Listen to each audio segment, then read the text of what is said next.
My name is Abram, 32 years old, and I have always been the black sheep in a family that values conformity above all else. For years I convinced myself that my mother's cold shoulder was just her way of showing tough love. But that night at my sister's rehearsal dinner, when I stood plateless, while everyone else ate the truth couldn't be denied anymore. Before I tell you how I went from hopeful brother to disinherited family member in one dinner, let me know where you're watching from, and hit that like and subscribe button. The ending of this story might teach you something about standing up for yourself. Growing up in the affluent neighborhood of Westchester County, New York, our family name carried weight. The Mitchell family was known for its successful investment firm, now in its third generation. I was the second child, born 4 years after my sister Cassandra. From my earliest memories, it was clear our mother Rebecca had different standards for us. Where Cassandra received praise for a B+, I received silence for an A-. Where she got comfort for skinned knees, I got lectures about being more careful. My father Walter was different, quieter, more reserved, but with occasional moments of warmth that I clung to. He would slip into my room late at night after work trips, bringing small architecture models from cities he'd visited, knowing my fascination with buildings even as a child. "Your eyes light up when you see these," he once said, in a way I never see at family gatherings. Yet he never confronted my mother about her treatment of me retreating to his study whenever tension rose. Our house was immaculate, a colonial-style mansion with 6 bedrooms, a swimming pool, and a carefully manicured garden that hosted summer parties for the local elite. But the perfection was superficial. Inside those walls, I learned early that I somehow didn't measure up to the Mitchell standard. Abram lacks the natural business instinct, my mother would tell guests even as I sat within earshot. Cassandra, though, she has her grandfather's mind for investments. By 13, I had learned to eat quickly and excuse myself from family dinners. School became my refuge. I threw myself into academics and found freedom in the architecture club. When I was accepted to Cornell's architecture program, instead of following the expected path to Wharton for business, like my father, grandfather, and sister before me, my mother didn't speak to me for 3 months. "You're throwing away generations of legacy," she said when she finally addressed my choice. "Your grandfather would be so disappointed." Despite this, I excelled at Cornell, graduated with honors, and secured a position at a prestigious firm in Manhattan. By 30, I had led the design of 2 award-winning commercial buildings and started my own boutique firm. Trade magazines featured my work. Clients sought me out specifically. None of this impressed my mother. At family gatherings, my accomplishments went unacknowledged, while Cassandra's promotion to junior partner at Mitchell Investments was celebrated with champagne and catered dinners. I made periodic attempts to bridge the gap. I sent my mother tickets to my first building's opening gala. She sent them back with a note claiming a prior commitment. I called monthly conversations that rarely lasted more than 5 minutes. I sent thoughtful birthday and Christmas gifts, receiving only formal thank you cards in return, likely written by her assistant. When Cassandra called to announce her engagement to Tyler Wellington, son of another prominent family in finance, I congratulated her sincerely. We had maintained a cordial, if distant, relationship. She wasn't unkind, just caught in our mother's orbit, careful not to defy the family hierarchy. "The wedding's going to be huge," she told me, excitement in her voice. "Tyler's family knows everyone. Mom's already talked to planners at the plaza." "Sounds perfect for you, Cass," I said, genuinely happy for her. "Let me know how I can help." There was a pause on the line. "Actually, about that. The budget is getting out of hand. Mom and Dad are covering most of it, but with the guest list over 300 people now." I understood immediately. "I'd be happy to contribute, Cass. Just let me know what would help." The relief in her voice was palpable. "Really? That would be amazing, Abram. Maybe you could cover the floral arrangements. The designer Mom wants is asking $50,000. The sum was substantial, but I could afford it. More importantly, I saw an opportunity. Perhaps this gesture would finally prove to my mother that I was successful in my own right and worthy of her respect. Perhaps this family celebration could be the beginning of healing. "Consider it done," I told Cassandra. "Send me the details and I'll transfer the funds." In the months leading up to the wedding, communication increased. Cassandra sent photos of venues, dresses, and flower arrangements. I was copied on group emails about schedules and accommodations. For the first time in years, I felt included in family matters. The night before I left for the rehearsal dinner, I called my father. "I'm looking forward to seeing everyone tomorrow," I said, trying to gauge what reception awaited me. "It'll be good to have you there, son," he replied, his voice warm but tired. "It's been too long." "How's Mom feeling about the wedding preparations?" I asked cautiously. A pause. "You know your mother. Nothing is ever perfect enough, but she's pleased with how it's all coming together." "And about me being there?" Another pause, longer this time. "Just maybe give her space, Abram. This is Cassandra's time to shine." I should have recognized the warning in his words, but I was too focused on the hope of reconciliation. The Westchester Country Club gleamed with old money elegance as I pulled my Audi into the circular driveway. Valets in crisp uniforms stood at attention, and string lights twinkled in the early evening air. I straightened my custom navy suit, one of my best designs created in collaboration with a tailor friend, and took a deep breath. Inside, the private dining room buzzed with conversation. Crystal chandeliers cast a warm glow over round tables draped in ivory linens. Centerpieces of white roses and hydrangeas rose from silver vases, and the bar in the corner was staffed by 3 bartenders serving top-shelf liquor. I spotted my mother immediately. At 63, Rebecca Mitchell still commanded attention. Her silver hair was styled in an immaculate bob, her posture perfect as she greeted guests in a designer dress that probably cost more than most people's monthly rent. She laughed and touched arms with the Wellington family, Tyler's parents, grandparents, and various aunts and uncles who had flown in for the occasion. Before approaching her, I circled the room saying hello to distant relatives I hadn't seen in years.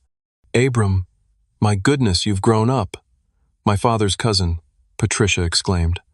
"What are you doing these days?" "Still drawing buildings." Her tone was pleasant but dismissive. "I own an architecture firm in the city now," I replied. "We just completed a commission for the new Thompson Media headquarters." "How nice," she said, already looking past me to wave at someone else. This pattern repeated with several relatives. Brief greetings, minimal interest in my life. Quick exits to speak with more favored family members. I maintained my smile and made my way to the bar for a scotch. As I waited for my drink, I finally caught sight of Cassandra. She looked radiant in a white cocktail dress, her dark hair, so like our mother's before the gray, falling in soft waves. When she saw me, her face brightened genuinely. "Abram, you made it." She embraced me warmly, pulling back to look at me. "You look great. City life must be treating you well." "You're the one who looks amazing," I told her. "Happiness suits you." "Come meet Tyler's family properly," she said, linking her arm through mine. "His parents are eager to meet all the Mitchells." Tyler Wellington was tall and athletic, with an easy smile that seemed sincere. His handshake was firm. "Cassandra talks about you all the time," he said. "Says you're the creative genius in the family." Hardly I laughed, surprised by this characterization, but I do love what I do. "That Thompson building downtown is impressive," he continued. "My firm looked at leasing space there until we expanded our current offices instead." I blinked, caught off guard by his knowledge of my work. "You're familiar with it?" "Of course. It's been in all the architectural reviews. The sustainable elements while maintaining that classic New York aesthetic, really impressive work." His father joined us, a distinguished man with salt and pepper hair and intelligent eyes. "Tyler tells me, you're the architect in the family. Always admired people who can create something from nothing. We just move money around." He laughed good-naturedly. For a few minutes we discussed the current commercial real estate trends in Manhattan. The conversation flowed easily until I felt a presence behind me. "Rebecca, there you are, Mr. Wellington," said, looking over my shoulder. "Your son was just educating us about the Manhattan skyline." I turned to face my mother, offering a smile. "Hello, Mom." Her eyes moved over me critically before she nodded slightly. "Abram, I see you found the bar already." She turned to the Wellingtons. "Thomas, Margaret, have you seen the terrace? The view of the golf course at sunset is spectacular." And just like that, I was dismissed as she led them away. The dinner bell rang shortly after, and guests began finding their assigned seats. I scanned the place cards looking for my name. eventually finding it at a table far from the main family section, seated with distant cousins and friends of the Wellingtons I'd never met. As I took my seat, I overheard one of Tyler's aunts whispering to her husband. "I thought the brother wasn't coming. Rebecca told Margaret he was estranged or something. Last-minute addition, I guess," her husband replied with a shrug. The waiters began serving the first course, a delicate lobster bisque with truffle oil, to everyone at my table. Then they moved to the next table and the next. I waited, assuming they were working their way around the room, but as the last table was served, my place setting remained empty. I caught the eye of a waiter passing with water refills. "Excuse me, I think I was missed for the first course." The young man looked uncomfortable. "Let me check on that for you, sir." He disappeared into the kitchen, returning moments later with an even more uncomfortable expression. "I'm sorry, sir. I need to speak with Mrs. Mitchell about this. Excuse me." I watched as he approached my mother, leaned down to whisper something, and gestured subtly in my direction. She shook her head firmly and whispered something back. The waiter nodded, his face flushing, and returned to the kitchen without looking my way. Around me, people ate and chatted, while my empty place setting stood out like a sore thumb. The woman to my left gave me a curious glance but continued her conversation with the man on her other side. After 10 minutes of this humiliation, I stood and walked directly to the main table where my parents, Cassandra, Tyler, and his parents were seated. Everyone had nearly finished their soup. "Is there a problem with my meal?" I asked, looking directly at my mother. She looked up, her expression perfectly composed, except for the slight curl at the corner of her mouth. "I only ordered for family," she said, her voice low but clear enough for those nearby to hear. The table fell silent. Tyler's parents exchanged glances. My father suddenly became very interested in his napkin. "Am I family or not?" I asked, keeping my voice steady despite the heat rising in my face. "Don't do this. Not here," she muttered, still chewing her last spoonful of soup. Cassandra looked stricken. "Mom, what's going on?" "Of course Abram should have dinner." "There must be some mistake with the catering," Tyler's mother suggested kindly. "I'm sure it can be fixed." My mother's smile tightened. "No mistake. Just a miscommunication about the final guest count." She signaled to a nearby waiter. "Please bring a setting for my son. It seems we have an unexpected addition." The damage was done. The words "unexpected addition" hung in the air, making it clear I wasn't supposed to be there. I stood frozen for a moment, dignity warring with hurt. "Abram, please sit down," my father finally spoke. "The waiter will bring your food." But I couldn't play along anymore. "Excuse me," I said, turning away from the table. "I need some air."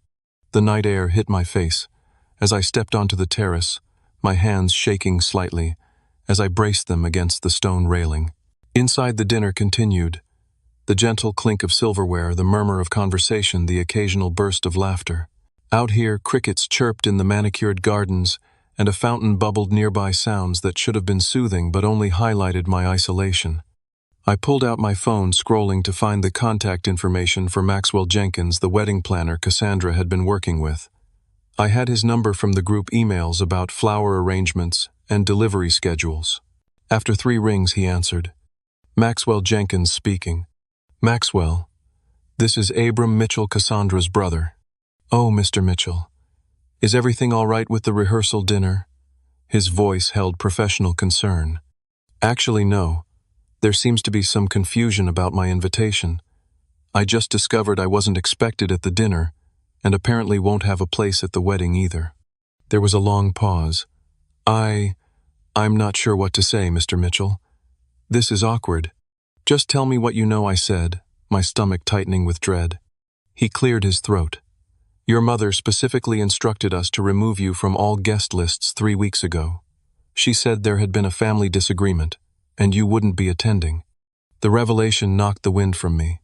3 weeks ago, right after I had transferred the $50,000 for the flowers, and my contribution to the wedding, the payment for the floral arrangements. Another uncomfortable pause. I was told that was still being provided as a gift regardless of attendance. The contract specified non-refundable deposits, and everything has been ordered and scheduled for delivery. So my family canceled my invitation, But my $50K deposit stays, I said flatly. I'm very sorry, Mr. Mitchell. I assumed this was all agreed upon within the family. I thanked him for his honesty and ended the call, the pieces falling into place with sickening clarity. My inclusion in wedding emails, my sister's increased communication. It had all been to secure my financial contribution, not to mend family ties. The door to the terrace opened behind me. I turned to see Cassandra, her expression a mixture of concern and guilt. Abram, are you okay? Mom said there was a misunderstanding with the caterer, but they're bringing your dinner now. I studied my sister's face, searching for signs of complicity. Did you know I wasn't supposed to be here tonight, Cass? Did you know Mom removed me from the guest lists? Her eyes widened, then darted away. She said you might be too busy with work to attend all the events, so we shouldn't count on you for everything. But you made sure I knew about the $50,000 flowers, right? The words came out sharper than I intended. Color flooded her cheeks. That's not fair. I wanted you here. I told Mom we needed to include you, but you didn't fight her on it, did you? You let her take my money and plan to exclude me. It's complicated, Abram. You know how she gets. The wedding is in 2 days, and everything has to be perfect, or she'll make everyone miserable. Tears welled in her eyes. Please don't make a scene. Not tonight. I laughed bitterly. Make a scene? Mom is the one who deliberately humiliated me in front of everyone by not even ordering me dinner. The door opened again, and Tyler stepped out, concern etched on his face. Everything okay out here? Cassandra quickly wiped her eyes. It's fine. Just a family thing. It's not fine, I said, turning to Tyler. Did you know your future mother-in-law uninvited me from your wedding after taking my money for the flowers? Tyler's expression shifted from concern to shock. What? No, that's not possible. Cassandra and I approved the final guest list together. I looked back at my sister, whose face now showed guilt and fear in equal measure. Mom made some last-minute changes, she admitted quietly. She said she would handle it. Tyler's jaw tightened. And you didn't tell me, Cassandra, we talked about this. Your mother doesn't get to control everything. Inside, I could see movement through the windows. The main course was being served. My mother sat regally at the center table, holding court as if nothing was amiss. 32 years of dismissal and disrespect crystallized in that moment. I had spent my life seeking approval from someone incapable of giving it, making excuses for cruelty disguised as high standards. I'm done, I said, my decision suddenly clear. I'm not going to sit through another minute of this pretense. Abram, please, Cassandra pleaded. What are you going to do? What I should have done years ago. Stop accepting scraps of affection and recognize that Mom will never see me as good enough. I walked past them back into the dining room, where conversations hushed momentarily as people noticed my return. My mother's eyes tracked me, narrowing with suspicion as I approached the small podium where the best man had given his toast earlier. Excuse me, everyone, I said, my voice carrying across the room. I apologize for the interruption, but I have an announcement to make. The room fell silent, all eyes turning toward me. My mother's face tightened with fury, while my father looked resigned. Cassandra and Tyler hurried back inside, stopping just inside the doorway. First, I want to congratulate my sister Cassandra and her fiancé Tyler on their upcoming wedding. I truly wish you both every happiness. I raised my water glass toward them, and others automatically did the same. However, I've just discovered something that I feel should be addressed. 3 weeks ago, after I contributed $50,000 to this wedding for the floral arrangements, my mother removed me from the guest lists without my knowledge. Murmurs rippled through the room.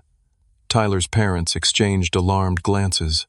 Tonight was simply the culmination of a lifetime of being treated as less than family. When I asked why I wasn't served dinner, my mother stated, and I quote, "I only ordered for family." That's enough, Abram, my mother cut in sharply, half rising from her seat.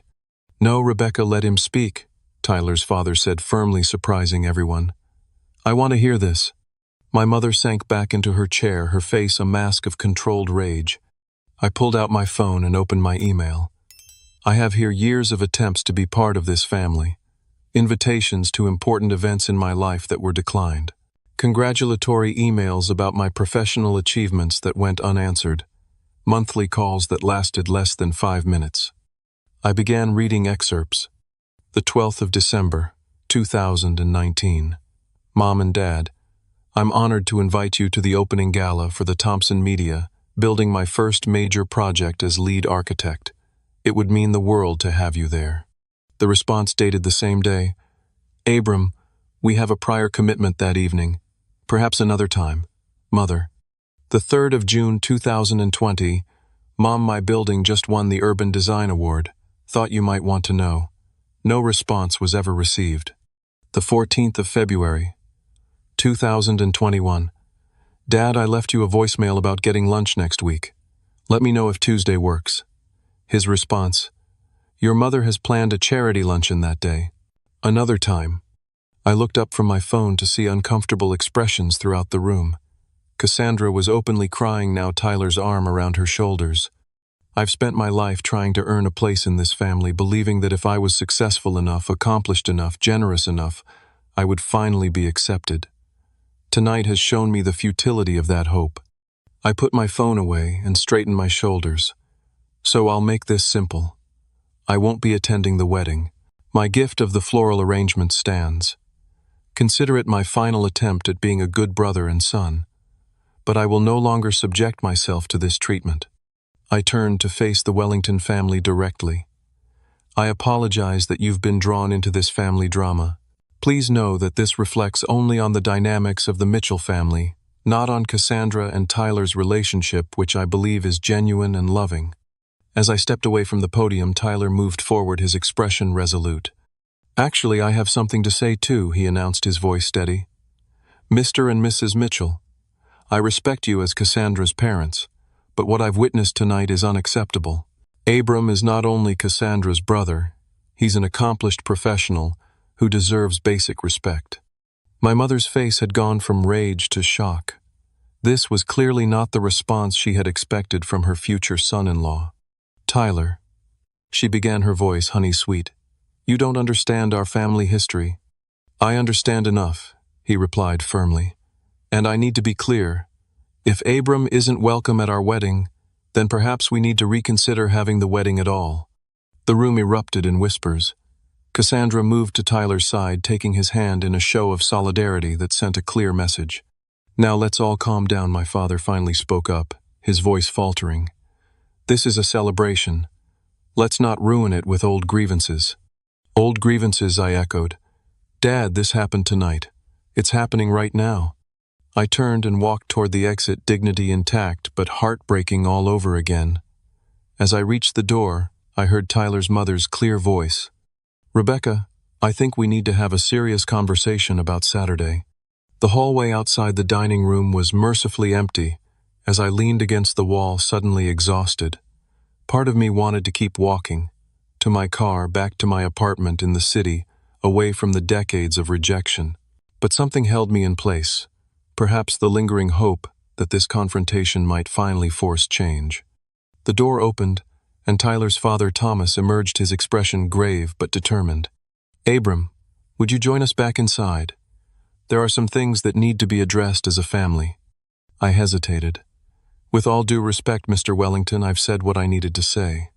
I understand. But I think you'll want to hear this. He held the door open, waiting. Against my better judgment, I followed him back into the dining room. The atmosphere had completely transformed. The elegant celebration had given way to tense silence. Many guests looked uncomfortable, some whispering behind their hands. At the main table, my mother sat rigidly, her perfect posture now seeming brittle rather than regal. My father looked deflated, smaller somehow. Cassandra and Tyler stood together, their hands still linked. Tyler's mother, Margaret, sat beside my mother, her expression coolly professional, the face of someone used to difficult negotiations.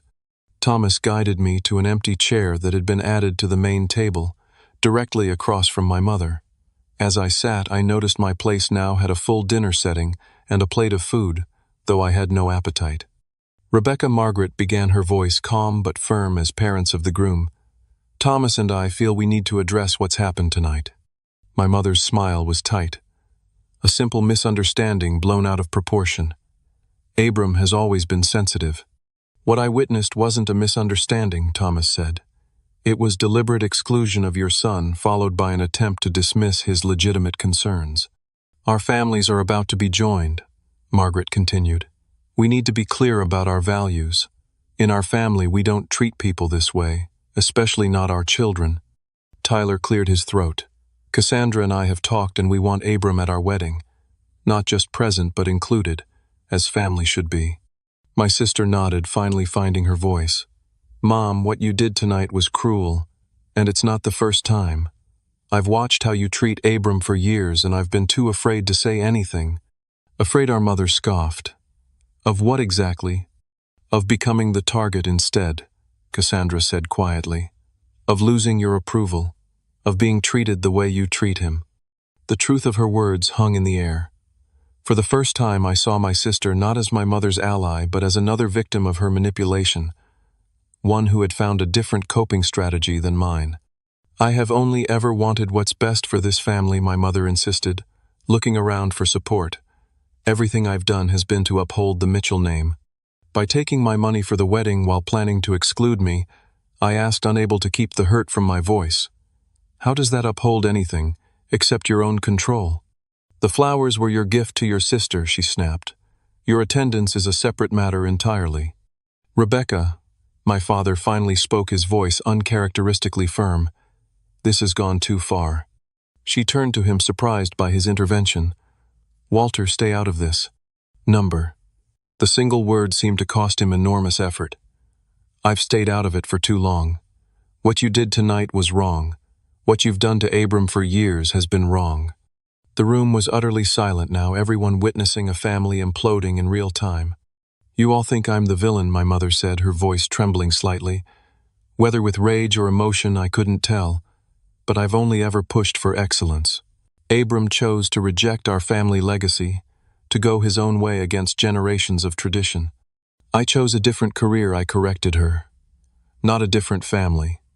You're the one who made that choice. Thomas Wellington cleared his throat. I think we need to establish some parameters for moving forward. The wedding is in 2 days. Decisions need to be made tonight. There's nothing to decide, my mother insisted. The arrangements are final. Actually, Tyler said they're not. Cassandra and I are prepared to postpone the wedding if necessary. This sent another shockwave through the room. My mother's composure finally cracked. You can't be serious.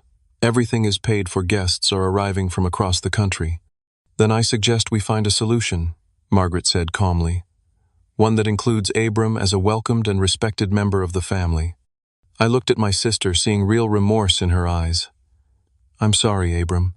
I should have stood up for you years ago. Something shifted inside me, a loosening of an old tight knot.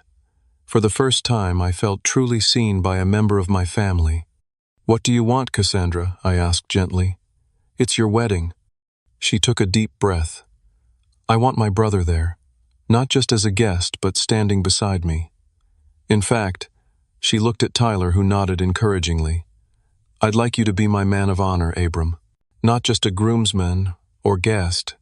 My mother made a choked sound. That's not traditional. The maid of honor is supposed to be. It's our wedding, Tyler interrupted firmly, and we decide who stands where. I was stunned by the offer. Are you sure? More sure than I've ever been about anything in this family, Cassandra said, a new strength in her voice. It's time to break some unhealthy patterns. My father reached across the table, and for the first time in years, placed his hand over mine. I think it's a wonderful idea, long overdue.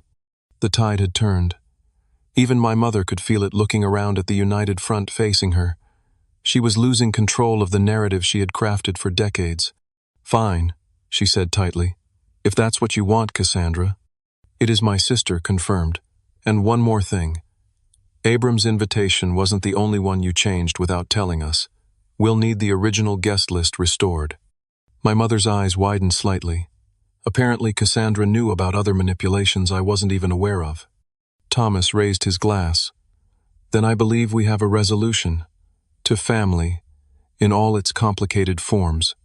Others around the room cautiously raised their glasses, the tension slowly dissipating as conversations resumed.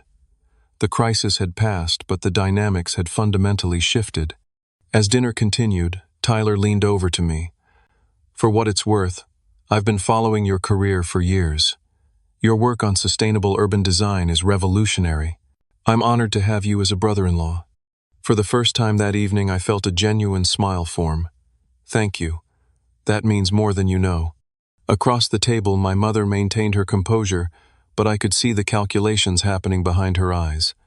She had lost this battle, but I knew her well enough to know she wouldn't surrender the war easily. Still, something profound had changed. I was no longer standing alone. After the rehearsal dinner finally ended, I retreated to my hotel room emotionally drained but strangely peaceful. The confrontation I had avoided for decades had finally happened, and while painful, it had been oddly freeing. I loosened my tie and poured myself a drink from the minibar, replaying the evening's events in my mind. My phone buzzed with a text from Cassandra. "Can we talk? Tyler and I are in the lobby." I hesitated only briefly before responding, "Room 712. A few minutes later, a soft knock announced their arrival. When I opened the door, Cassandra's eyes were red from crying, but she seemed calmer now. Tyler stood slightly behind her, his expression a mixture of concern and determination. "Come in," I said, stepping aside. Cassandra immediately embraced me, holding on tightly. "I'm so sorry, Abram. I've been such a coward." I returned the hug, surprised by how much I needed it. "You were surviving the only way you knew how." We moved to the sitting area of the suite. Cassandra perched on the edge of the sofa while Tyler took the armchair, leaving me the desk chair. I knew some of what Mom was doing. Cassandra admitted, her voice small. "Not everything, but enough that I should have spoken up." "Why didn't you?" I asked, not accusingly, but genuinely curious. She twisted her engagement ring nervously. "At first, when we were kids, I didn't understand it. By the time I realized how unfairly she treated you, I was terrified of losing her approval. Being the favorite comes with its own prison, Abram. One wrong move and I could have been in your position. She's been manipulating both of us, just in different ways," I realized aloud. Tyler leaned forward. "When Cassandra and I started dating seriously, she would sometimes share stories about growing up. I noticed she always got quiet when talking about you, like there was something she wasn't saying. I told him everything last year," Cassandra continued. "About how Mom would praise me to tear you down. How she would rewrite family history to make you the problem. How Dad would never contradict her." "And what did you think?" I asked Tyler. "Honestly, that it sounded like textbook emotional abuse," he replied straightforwardly. "My mother worked in family therapy before joining my dad's business. The patterns were clear." I took a long sip of my drink, letting that assessment sink in. Abuse was a word I had never applied to my situation, but hearing it spoken aloud resonated with a truth I had long denied. "When you offered to pay for the flowers, I should have refused," Cassandra said, tears threatening again. "But Mom had already gone over budget, and she made it seem like you wanted to contribute. Did she tell you she was planning to uninvite me?" Cassandra shook her head. "Not directly. About 3 weeks ago, she mentioned that you seemed too busy with work to attend all the events, and that we should be prepared for you to miss some things. Then the revised guest lists came, and I noticed some other changes too. Friends of mine she never approved of were suddenly missing, replaced with her social circle contacts." "What other changes did she make without telling you?" I asked, recalling Cassandra's comment at dinner. She exchanged a glance with Tyler. "She uninvited my college roommate Lisa because she has visible tattoos. She added 3 business associates of Dad's who I've never even met. She changed the menu after we had already approved it. She tried to switch the band for a string quartet last week, but the wedding planner finally put his foot down." Tyler squeezed her hand supportively. "We've been fighting small battles for months, but tonight was the breaking point. What she did to you was inexcusable." "The question is, what happens now?" I asked. "The wedding is in 2 days." "I meant what I said about wanting you as my man of honor," Cassandra said firmly. "My original maid of honor, Rachel, will understand. She's witnessed Mom's treatment of you for years and has been telling me to stand up to her. Are you sure you want to make such a significant change this close to the wedding? It might create more drama." "I'm done avoiding drama at the cost of doing what's right," she replied, a new resolve in her voice. "Besides, if Mom objects, She'll only make herself look worse after tonight. My phone buzzed with an incoming call. My father. I showed the screen to Cassandra. You should take it, she encouraged. He finally found his backbone tonight. That's a rare event worth acknowledging. I answered, putting the call on speaker. Dad? Abram. His voice sounded tired but clear. Are you still at the hotel? Yes, with Cassandra and Tyler. Good, I'm glad you're together. He paused. I want to apologize for tonight, and for years of standing by while your mother treated you unfairly. The directness of his apology caught me off guard. Thank you for saying that. I'd like to see you. Alone, if possible. There are things I need to tell you that are long overdue. I looked at Cassandra, who nodded encouragingly. I could meet you for breakfast tomorrow, I offered. 8 o'clock in the hotel restaurant. I'll be there. After ending the call, I turned back to Cassandra and Tyler. That was unexpected. Mom's probably livid right now, Cassandra said. Dad standing up to her even a little is unprecedented. The Wellingtons' intervention changed the power dynamics, Tyler observed. My parents don't tolerate that kind of behavior. They've built their reputation on integrity and family values, not just the appearance of them. I never imagined having allies in this fight, I admitted. I've been going it alone for so long. Cassandra's phone began buzzing repeatedly, texts flooding in. She glanced at it and grimaced. And here it comes. Mom's damage control operation is in full swing. She turned the screen so we could see. Cassandra, call me immediately. Your brother is trying to ruin your wedding. Your future in-laws don't understand our family dynamics. Don't let them influence you. Everything I've done has been for your happiness. Abram is being selfish as usual. Tyler read the messages and shook his head. Classic manipulation. Making herself the victim, reframing the narrative, creating urgency, and trying to isolate you from supporters. Are you going to respond? I asked. Cassandra turned off her phone entirely. Not tonight. For once she can wait for my attention instead of the other way around.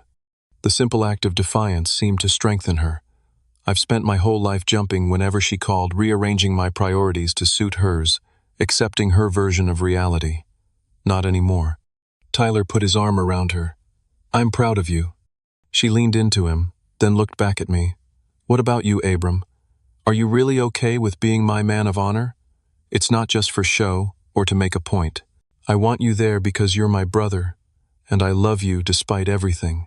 The sincerity in her voice touched something deep inside me. Then yes, I'd be honored, though I might need some crash course instructions on the duties. She laughed, the sound breaking the tension, mainly just standing there looking handsome and not losing the rings. Rachel will help with everything else. As they prepared to leave, Cassandra hugged me again. Thank you for not giving up on me even when I was too weak to stand up for you. We were both doing the best we could in a dysfunctional situation, I told her. But things can be different going forward. After they left, my phone lit up with notifications. News of the dinner confrontation had spread rapidly through the family network. Text messages from relatives I rarely heard from began appearing. Abram just heard what happened. That was long overdue. Call if you need anything. Uncle James. Your mother has been impossible for years. Glad someone finally said something. Aunt Diana. Wish I'd been there to support you. Mom's been pulling the same tactics with extended family for decades. Cousin Michael. The support was surprising and validating, but also raised questions about why these people had remained silent for so long. Still, it confirmed what I had begun to suspect. My mother's behavior wasn't just directed at me, and others had noticed but feared speaking up. As I prepared for bed, I felt an unusual sense of anticipation about tomorrow's breakfast with my father. For the first time in my adult life, I was approaching a family interaction with hope rather than dread. The morning sun filtered through the hotel room curtains as I finished knotting my tie. My father had been surprisingly forthcoming at breakfast, revealing decades of manipulation and control I hadn't fully understood. He explained how my mother had gradually isolated him from his own family, used financial leverage to maintain control, and subtly threatened social and professional ruin whenever he considered standing up to her. She convinced me that her way was always best for the family, he had admitted, stirring his coffee absently. And when I did question her treatment of you, she would remind me that her family's connections had built half our client list. Why tell me this now, I had asked.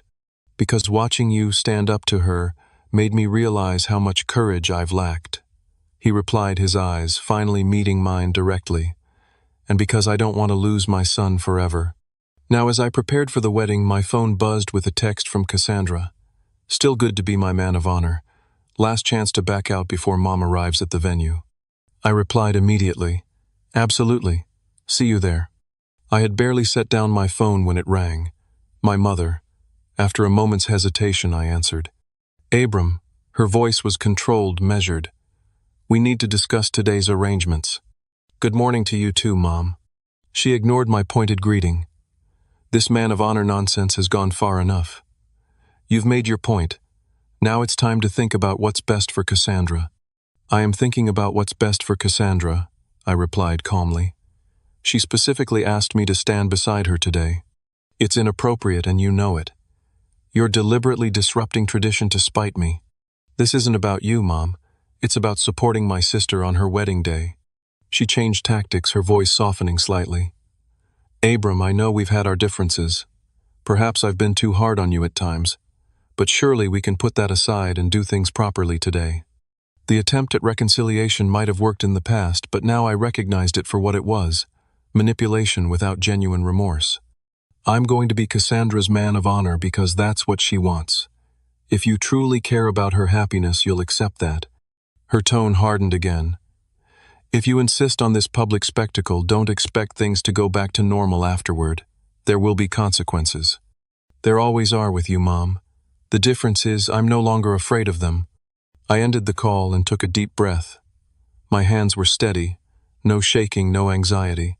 For once I felt completely certain about my place and my decisions. A knock at my door revealed Tyler already dressed in his tuxedo, ready for the big day man of honor. As I'll ever be, I replied, grabbing my jacket. How's Cassandra holding up? Strong, he said with evident pride. Your mother tried calling her multiple times this morning, but Cassandra told her she'd only discuss wedding logistics, nothing else. When Rebecca started in about the man of honor situation, Cassandra simply said, "That's not up for discussion," and hung up. That couldn't have gone over well. Tyler grinned. Let's just say the wedding planner has been instructed to keep your mother occupied with meaningless decisions about table arrangements to channel her control needs elsewhere. We shared a laugh as we headed down to the car. The drive to the Plaza Hotel was quick, the streets of Manhattan surprisingly clear for a Saturday morning. The historic venue gleamed in the summer sunlight, its elegance undeniable.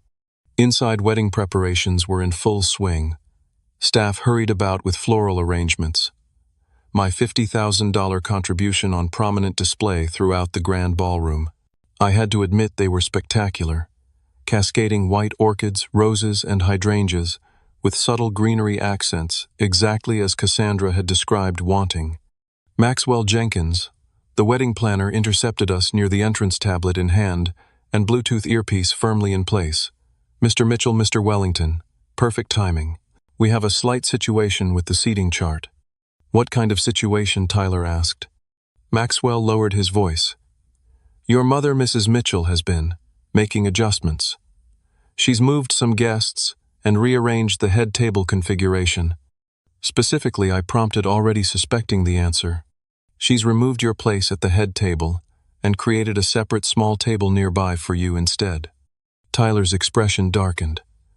Put it back exactly as we approved yesterday, and station someone at the seating chart to prevent further unauthorized changes, I added. Maxwell nodded briskly. Already done. I've assigned my assistant Javier to guard it with his life. He gestured toward a young man standing vigilantly beside the display. Where is my mother now? I asked. In the bridal suite with the hair and makeup team. Mr. Mitchell, your father, is in the groom's lounge with Mr. Wellington's family. I'll check on Cassandra, I decided. Tyler, can you brief your parents on the situation? They've been great allies. We separated, and I made my way to the bridal suite, knocking softly on the door. Rachel, Cassandra's original maid of honor and college roommate, answered. She was already dressed in a flowing blue gown, her dark hair elegantly styled. Abram, thank God you're here. she whispered, pulling me into the room. "The Ice Queen is on a rampage." The spacious suite was a flurry of activity. Hairstylists and makeup artists worked on the bridesmaids while a photographer captured candid moments. In the center of it all, Cassandra sat in a white robe, her hair half done, looking tense, despite the festive atmosphere. My mother stood near the window, directing a florist on the exact placement of boutonnieres and corsages. She spotted me immediately, her expression souring. "This area is for the bridal party," she said coldly. "I am the bridal party," I replied, moving past her to Cassandra. "How are you holding up, sis?" Cassandra's face brightened visibly. "Better now that you're here. Did you see the flowers? They're perfect." "They are. You'll look even more perfect among them." My mother cleared her throat loudly. "Cassandra, the photographer needs some mother-daughter shots before you get into the dress." "In a minute, Mom. I'm talking to Abram. The schedule is very tight." "The schedule can wait 5 minutes," Cassandra interrupted firmly. The room fell momentarily silent, everyone sensing the power shift. My mother's lips pressed into a thin line, but she said nothing more, turning back to micromanage the florist instead. Rachel leaned in, whispering, "She's been like this all morning, trying to control every detail and create separation between you and Cassandra, but your sister isn't budging." "I never thought I'd see the day," I whispered back. Something changed after that rehearsal dinner. It's like she finally saw the manipulation for what it was. The morning proceeded with surprising smoothness, despite my mother's occasional attempts to reassert control. When it came time for the formal photos, she tried to arrange groupings that excluded me from key family shots. We should do one with just parents, and the bride she suggested to the photographer.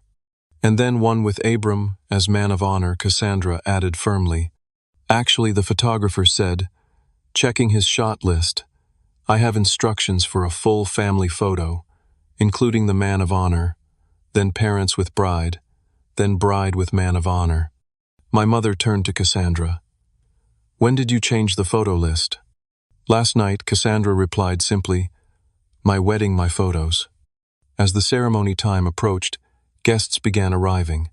From a side room, I watched as Tyler's family greeted attendees warmly, while my mother maintained her perfect society smile, though the strain showed around her eyes. My father sought me out before taking his position. "How are you holding up?" "Surprisingly well," I admitted. "It helps having actual support for once." He nodded, regret evident in his expression. "I should have been that support all along." He straightened my boutonniere slightly.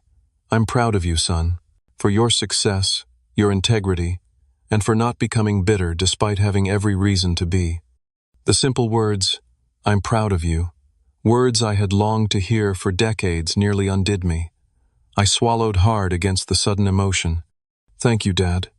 The wedding coordinator appeared, signaling it was time to take our places. As I moved to the entrance of the ceremony space where Cassandra waited in her stunning gown, I caught sight of my mother's face. She stood near the front row, watching me take the traditional maid of honor position with barely concealed fury. But when the music began and Cassandra took my arm for the walk down the aisle, nothing else mattered. My sister squeezed my hand gently. "Ready to do this?" she whispered. "Absolutely," I replied, feeling a surge of protective love for her. "Let's show them what real family loyalty looks like." As we processed down the aisle, guests murmured in surprise at the unconventional choice, but Tyler beamed from the altar, his expression full of approval. When we reached him, I placed Cassandra's hand in his, then took my position beside her, instead of joining the groomsmen on the other side.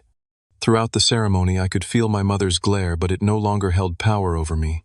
When the officiant asked who supported this union, I spoke the traditional response alongside my parents, my voice clear and confident. The moment Cassandra and Tyler were pronounced husband and wife, genuine joy filled the room. They sealed their union with a kiss, and applause erupted.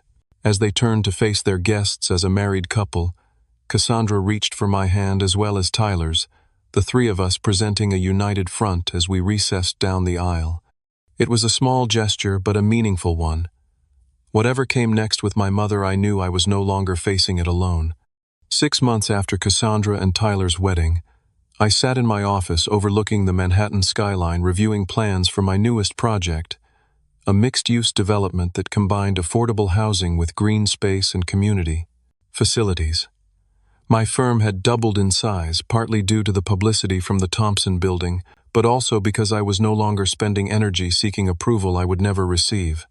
My intercom buzzed. "Your sister and brother-in-law are here to see you, Mr. Mitchell. Send them in, Diane." Cassandra and Tyler entered, both looking relaxed and happy. Married life clearly suited them. "Sorry to drop in unannounced," Cassandra said, hugging me. "We were in the neighborhood and thought we'd kidnap you for lunch." Perfect timing. I could use a break from these blueprints. Over lunch at a nearby bistro, we caught up on the past few months. Tyler's firm was expanding into sustainable investment, partly inspired by my architectural focus. "How was Christmas in Aspen?" I asked.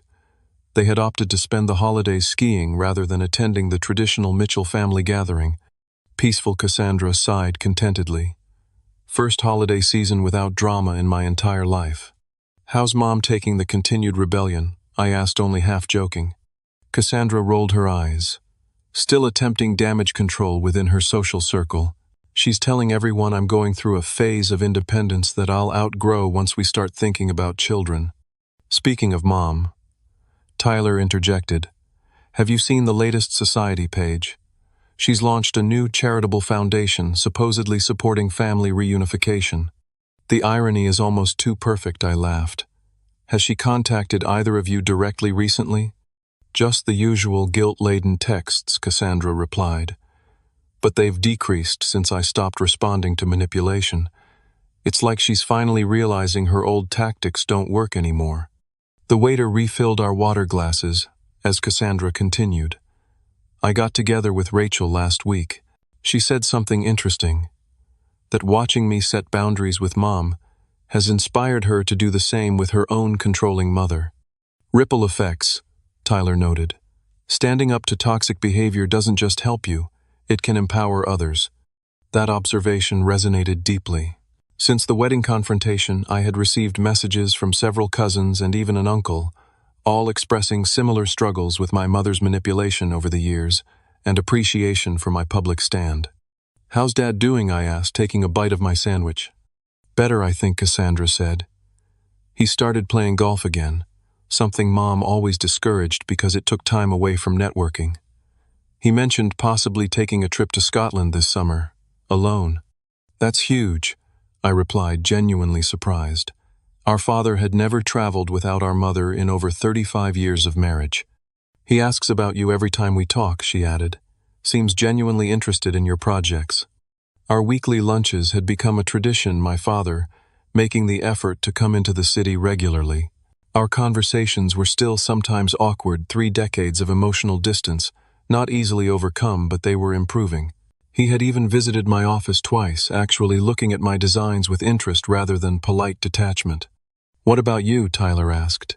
"You seem different, more settled somehow." I considered this. "I think I finally stopped waiting for approval I'm never going to get. There's freedom in that." "Therapy," helping Cassandra asked gently. I nodded. After the wedding, I had finally sought professional help to address the years of emotional manipulation. Dr. Patterson says I'm a textbook case of the scapegoat child finding healthy autonomy. Apparently, there are whole books written about family dynamics like ours. "It helps knowing we're not alone in this," Cassandra said. "My therapist says the same thing, that the golden child, scapegoat dynamic is incredibly common in narcissistic family systems." Tyler squeezed her hand supportively. "The important thing is you both broke the cycle." And we had. In the months following the wedding, Cassandra and I had rebuilt our relationship without our mother's interference, discovering genuine common ground and mutual respect. We were becoming the siblings we should have been all along. "Oh, before I forget," I said, remembering the news I'd been saving.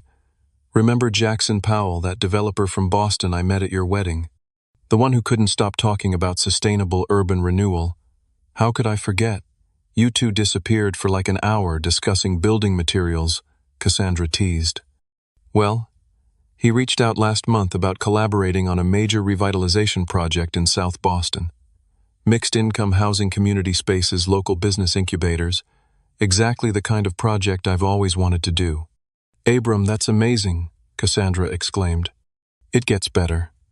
The budget is substantial, and I'd be the lead architect with full creative control. It could be a career-defining project." "You're going to take it right?" Tyler asked. "I signed the contract yesterday." They both congratulated me enthusiastically, genuinely happy for my success. There was no competition, no comparison, no subtle undermining, just sincere support. "We should celebrate," Cassandra declared. "Dinner this weekend? We could try that new place in Brooklyn you mentioned." "Sounds perfect." As we finished lunch and prepared to part ways, Cassandra hugged me tightly. "I'm so glad we found our way back to being real family," she whispered. "Me too, sis." Walking back to my office, I reflected on the journey of the past 6 months. The confrontation at the rehearsal dinner had been painful but necessary, the catalyst for genuine change. I had finally recognized that I couldn't make my mother see my worth. I could only choose to see it myself. In my office, I found an email from a young architecture student who had read about my work and was requesting an informational interview. Something in his message reminded me of myself at that age, eager, uncertain, looking for guidance. Without hesitation, I wrote back offering to meet. The healing wasn't complete. Perhaps it never would be entirely. There were still moments of anger, still occasional dreams where I found myself back at that family dinner table, voiceless and invisible. But those moments no longer defined me. What I had learned through this journey was that family isn't just about blood. It's about respect, support, and unconditional acceptance. Sometimes the family we build matters more than the family we're born into. And sometimes standing up for yourself isn't just an act of self-preservation, it's an act of courage that can inspire others to do the same. I no longer needed my mother's approval to know my own worth. That realization was the greatest gift I could have given myself. Have you ever had to stand up to a family member who treated you unfairly? How did you handle it? And what did you learn from the experience? Let me know in the comments below. And if this story resonated with you, please like, subscribe, and share with someone who might need to hear it. Remember, your worth isn't determined by someone else's inability to see it. Thank you for listening, and may you find the courage to define your own value.